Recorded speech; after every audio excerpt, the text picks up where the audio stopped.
la femenina.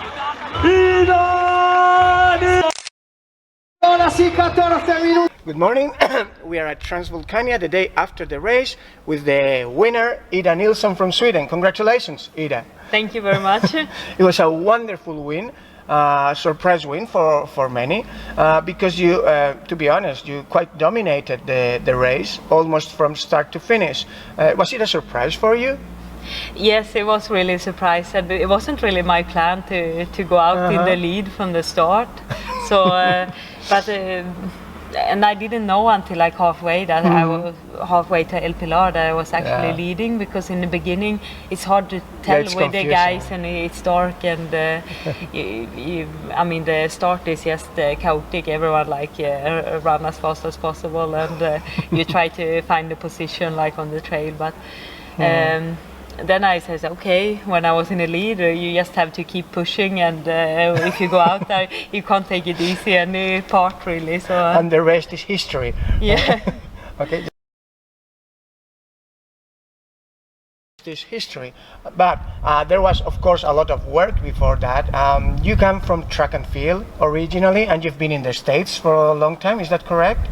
Yeah, when I went to university in Arizona, so but that was I graduated at 2005, so it's quite a long time ago. And you went heavily into track and field. I would say from 2005 to 2010 were probably your best years in athletics. No, not really. I just had one good summer actually, because it was actually when I after university, and I really wanted to go for and train and go for Olympics and do good results. I started to get injured, and I had a lot of injuries, and I just come back a little bit in between. So I had some good performance in between there, but. A lot of problems, and then I came a final blow 2010 with a hip injury, so I had to completely stop running for many years, and so last summer was my first summer back racing again. If I remember correctly, still at the 10 kilometers, you did recently like 35 minutes, is that correct? Or? Yeah, I did something like last summer. Exactly, 2015? Yeah. Wow. That's running quite fast. Yeah, but it's not so fast. It's just decent. I mean, not so fast. It's not a good time, really. Okay, so when you were feeling like that, you told me that you entered your first ultra race at Vasa, Ultra Vasa. But you were telling me that it was kind of a different entry. It was not very well planned for, was it? No, I had done a lot of races, like the FL Marathon 44K, and then another race the weekend after, and then I came to Mora, to the place, to just do 45K. Which for me was long, because I was a little bit tired, been racing a lot, and I also just recovered from the cold, and I didn't feel fresh at all.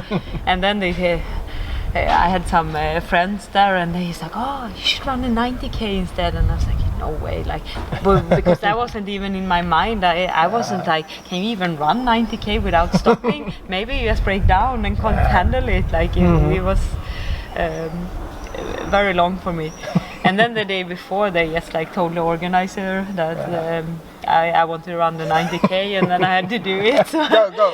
So and it wasn't bad. Yeah, it went well. You did second, you told me. Yeah, I was quite close to a really good runner from Switzerland. All right. So then you went ski mountaineering for the winter, and you came across another Swedish girl who is heavily into trail running.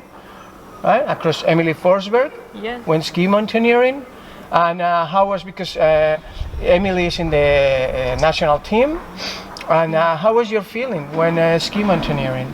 How did you feel about it? Yes, it was really fun to do new sport, because running has always been my sport, and then last winter I lived in northern Sweden, and that was the thing you could do. Uppsala? Or no, way up north, where there's mountains and work.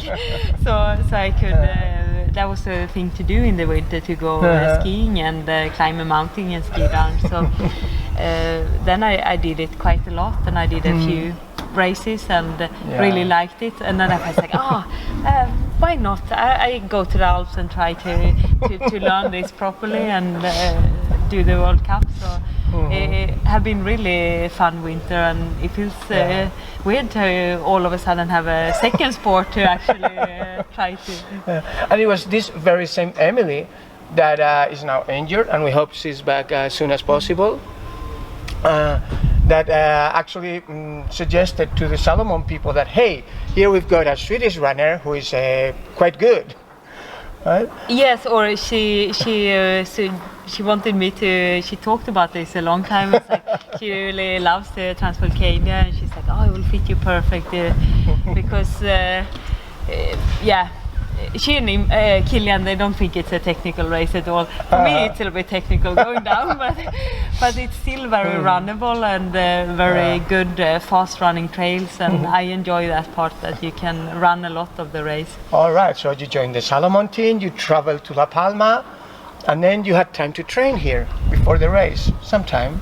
Yes, I went a little bit earlier because I felt, because the whole winter been snow, and I really needed to put some more running in, and also in the mountains to not just run flat. So it was really good for me to have one really good week of training, and then just rest the last days before the race.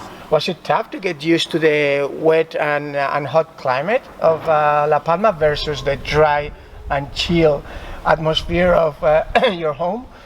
Actually, I've been lucky, and I haven't it hasn't been so hot, you know. That's It's been true. like a good temperature, and race day was also good, like not this extreme at all. So yes, So it nice helped, sun, nice sun the whole week actually. Yeah, you look nice and tan now. All right, so wonderful win. And what would your plans be for the future? Do you plan on traveling to Segama or other races within the Skyrunning World Cup or other? Yeah, we'll see now. Like this was a little bit tryout to see how it went. So What a tryout. so it depends on a little bit of what will happen with everything in the future. I have quite a lot of races planned in Sweden, and also the World Championships in trail running in October. Portugal? Yeah, okay, in Portugal. we'll be there to report it. So, but I would like to do some more races, but we will see. Not maybe too many ultras. My first. Your first season. Yeah. Okay, how were your feelings during the ultra? Because you were quite dominating all the race. When you first broke off clearly ahead of everybody else, how did you feel? Yeah, it wasn't really my plan to go out that hard and to just be in front of everyone. I thought I was going to be a little bit, Annelies is also a very fast runner. Like back until El Pilar, and then I thought I had my good part in the middle.